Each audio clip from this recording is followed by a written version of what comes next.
Hey, what's up guys, Ryan here, but you may call me the red power button, and today we're back with another video, and guess what, I got my fucking mic to stop recording shitty audio, so all the videos up until now have just been me not knowing how fucking mic settings work.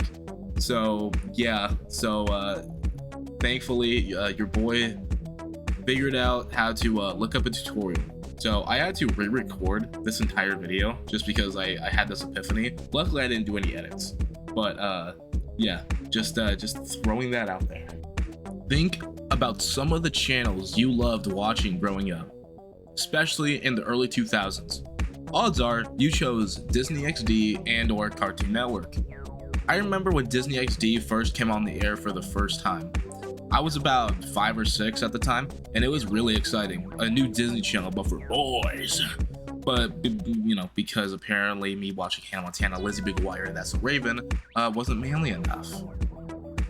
I was sitting on my ass in my grandparents' house and watched the countdown. It first aired with an episode of Phineas and Ferb, new animated shows like Kid vs. Kat and Gig Patowski, and then there was one live-action show that rivals all live-action kid shows. What? Did you think I was going to say Zeke and Luther? Pair of Kings? Lab Rats? Crash and Bernstein? No. It's none of those. This live-action kids show is the very first DisneyXD original show. Before Zeke and Luther, before Lab Rats, before them all. A show that nobody in this entire world remembers. Except for me.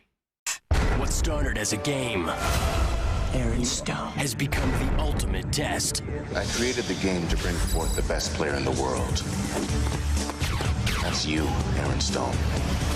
It's rock and roll. Several leaders of the world's largest corporations banded together. Their goal? Bring down the world's infrastructure and enslave its population. You are the one to lead our resistance against this evil. I'm being pumped, right? Do it! Our only hope is you, Aaron Stone. Okay, I'm not Aaron Stone. You can be Charlie Landers later, but here and now, be Aaron Stone.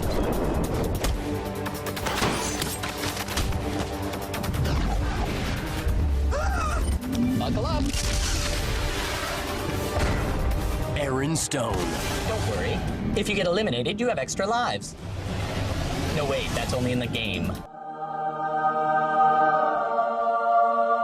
Aaron motherfucking Stone aired February 13th, 2009, the same day DisneyXD first released. The whole point of DisneyXD, or you could say the overall theme, was cool skateboarding and BMX stunts.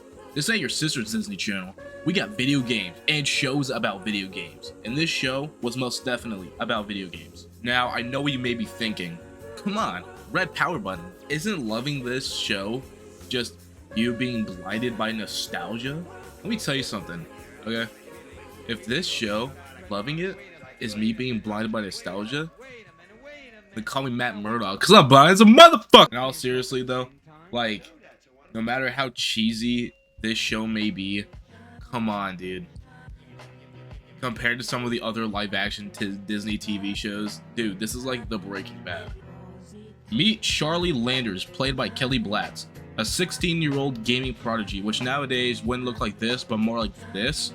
But nevertheless, he is the greatest player in the world in the game known as Hero Rising, the game where you and your friends create secret agent-like super soldier characters and stop a league of supervillains called the Omega Defiance, who's planning on, you guessed it, taking over the world. Unbeknownst to Charlie though, is that this secret agency and the Omega Defiance are actually real, and the reason why the agency created Hero Rising, the game, was because it was actually a training simulator to essentially raise the next hero. See what I did there? But they were raising the next hero to defeat the Omega Defiance and then save the world. Which, you know, if you think about it, it's kind of dark, because in the opening episode, it's a Hero Rising player getting killed. So that could only mean that Charlie is number one, because all the other players that were better than him kept getting killed off by members of the Omega Defiance. So, yeah. But now Charlie is their last hope, and they go to recruit him.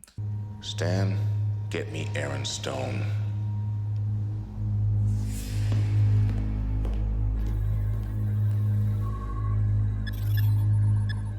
Charlie is a basketball playing skateboarder because this is DisneyXD. And during the basketball game, Charlie ends up losing and costing them to win. And then later, he goes on and he skips out on his family to go play Hero Rising at home. Honestly, I think this is some pretty good storytelling. Like genuinely, like from a kid's show nonetheless. Charlie is an athletic kid who used to enjoy going outside, but spends most of his time playing Hero Rising than enjoying the life he already has.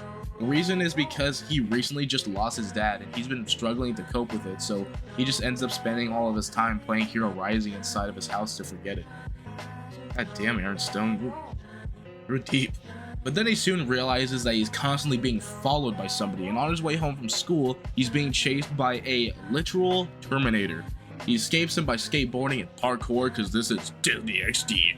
And later, we come to find out that this is Stan, played by JP Manute, who informs Charlie about the truth of Hero Rising. And after he kidnaps him with a spaceship, he takes him to T. Abner Hall, played by Martin Roach, who is also the creator behind Hero Rising.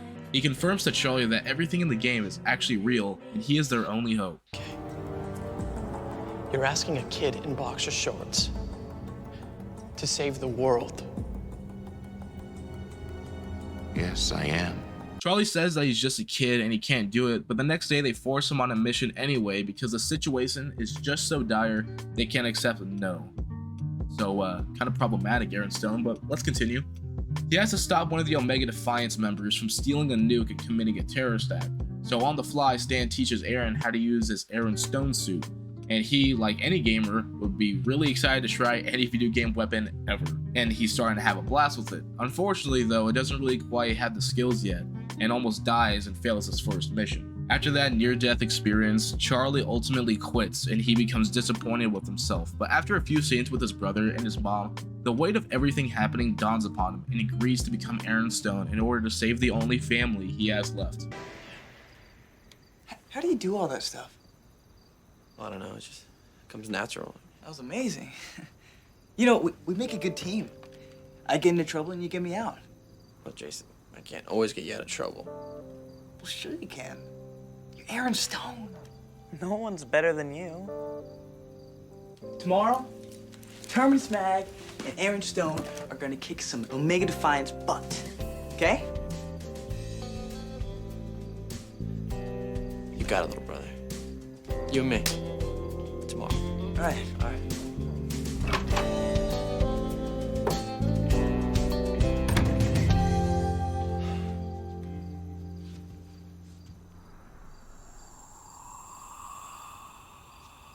You know, you don't even surprise me anymore.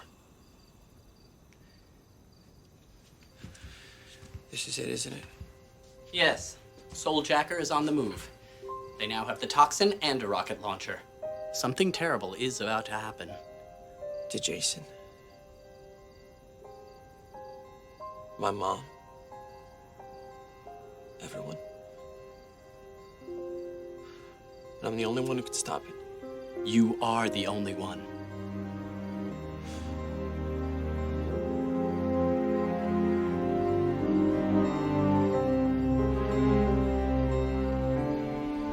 Let's go kick some Omega Defiance butt. He decides to finally use his hours of video game knowledge to become his avatar. God only knows this is every gamer's wet dream. And after he does some pretty fucking sweet action, he saves everybody. Stan rents a room in their house and Charlie accepts his role as Aaron Stone, new protector against the Omega Defiance. That is a bare bones description about the two-part premiere episodes, and I'm not going to go into detail about every single episode. I'll just leave that to the more self-hating YouTubers. Instead, I want to go into some other things that make Aaron Stone just about the greatest live-action kids show ever made. This isn't the type of story where you have a bunch of one-offs and stuff. In Aaron Stone, all the episodes have something to offer, whether or not it has something to do with Charlie having to learn a lesson about himself, or simply to just stop an nefarious plan by the Seven.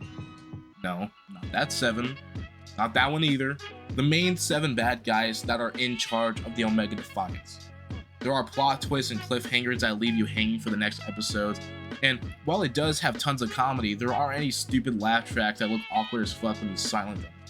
Right. Murder's so not cool. Anyway.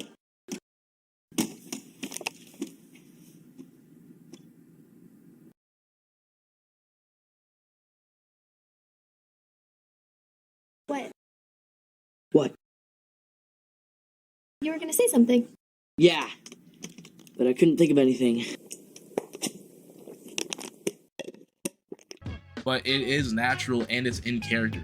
And Charlie and the rest of the teens in the show actually act like teenagers. Now, by all means, it's not perfect. It is cheesy at times and there are some plot holes here and there. But that's something you kind of have to expect from a kid's show. But holy shit, from a kid's show, this puts the acting in The Flash to shame.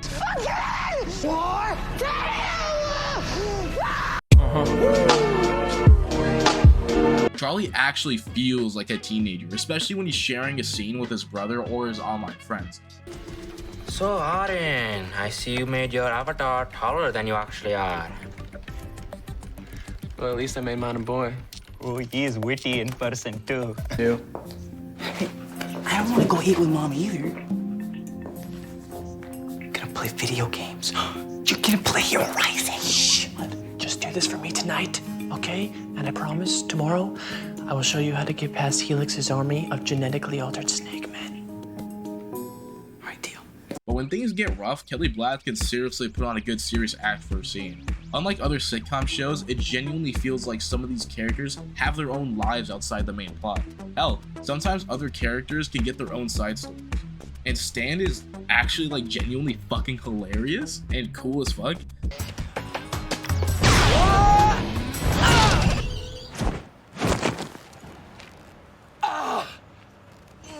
Until you get the hang of the X5s, perhaps you ought to use the door. Get back here! I'm not through with you yet! Oh, I believe you are through with him yet.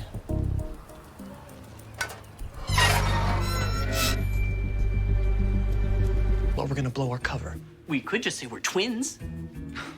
Hardly. You look nothing like me. That extra 24 hours has already given your neck a turkey waddle. I do not have a waddle. Guys, look, only one of you can go to school with me today.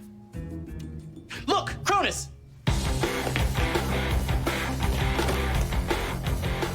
Well, I guess he's going to school. Would you mind, Do your chores. I know. Oh, thank you. I guess having two stands might come in handy.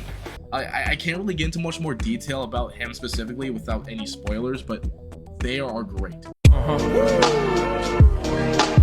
The action. The action is unironically, seriously fucking cool. It's creative, it's awesome, and fun to watch. Seeing Charlie as Aaron Stone use his wits and strategize his ways to defeat his villains is always just super fun to watch, especially because he has very few tools at his disposal. He only has shoes that make him jump high, a gauntlet that both shoots lasers and shoots a grappling hook. So for the majority of his fights, he just uses his surroundings. But if it's him against henchmen, he starts going ham, starts beating the ever-loving shit out of everybody like he's Arkham Batman. And also, it is very surprising how many stunts and effects are used for the show. The amount of production that actually went to the show is absolutely insane. Aaron Stone is a show that was quite literally ahead of its time. Despite the amount of care and trouble it took to make this show, it was astounding that until this day, nobody has ever came close to the amount of production value that Aaron Stone had. Not even Kicking It, Lab Rats, or Henry Danger had the amount of action this show did. And then, like Spectacular Spider-Man before it, like Earth's Mightiest Heroes before it, like Zeke and Luthor before it, it was scrapped. Why? Just take me! Oh, God! And you might be thinking, why were they scrapped? It's because DisneyXD as a whole noticed kids around the world mainly took a liking to the more comedic cartoonish type shows. So they canceled Aaron Stone and then later never renewed Zeke and Luthor for season 4 to focus on the more sitcom-y live action shows and then kept the cartoons what they were. I personally feel like if those shows had enough time, then they could have had more TV shows like them and show that Disney Channel as well as DisneyXD as a whole could have just been more than just sitcoms with cheap laugh tracks and low production values. I mean, seriously, honestly, could you imagine what Lab Rats and Kicking It would have looked like if they had the same amount of production value as Aaron Stone did? It would be fucking amazing. Aaron Stone was an example of what DisneyXD could have been if just little mouth-breathing kids actually opened their eyes to what was in front of them. And then we could have had great shows that were up to par with some of the other badass DisneyXD cartoons that were airing around the time. For so long, I thought I was the only one. But as it turns out, While I was doing research, I actually found other people who do remember the show. While not vividly, still remember it. And some of them even remember how kick-ass it was. But still, nobody talks about it. So, that's why I'm here. Please, do yourself and me a favor and just try out Aaron Stone. If you want like classic early 2000s nostalgia with some pretty sweet action and fun writing, check it out. And if you don't think that this maker has any credit to give, check this out. The guy that made Aaron Stone also made Power Rangers SPD, Mystic Force, Operation Overdrive, and Jungle Fury. So if you guys think that this creator doesn't have any merit, then you're fucking wrong. Especially if you're a Power Rangers fan. Try it out. This is some good shit. And it's a goddamn shame that this was overlooked, especially for so long.